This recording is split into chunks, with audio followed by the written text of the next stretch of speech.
The A to Z guide to Bordeaux wines. Today, the letter D, as in Bordeaux's dry white wines. Now let's reveal their characteristics. Hello, Sabine. Hello. Today I'd like you to talk to me about dry white wines.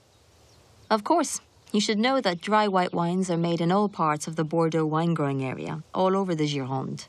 As for grape varieties we use, the main varieties are Semillon, Sauvignon Blanc and Muscadel, which bring fresh acidity to the wines, and along with aromas of grapefruit, make them an ideal choice for an apéritif. And what proportion do they represent compared with red wines? These wines currently represent 8% of the Bordeaux wine-growing region's total production.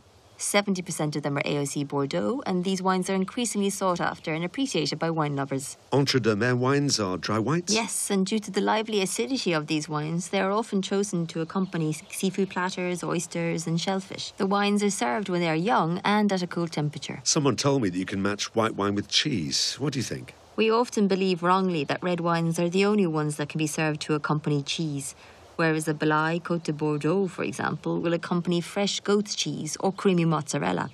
Then there are the complex dry white Bordeaux wines, appellations such as Grave White or Pessac Léognan, the only appellation that has white classified groats, which produces aromatic wines with greater aging potential.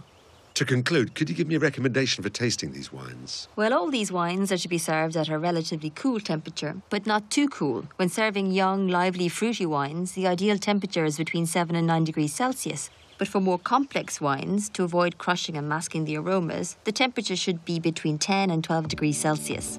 Liveliness, complexity and elegance. Now you know as much about Bordeaux wines as I do.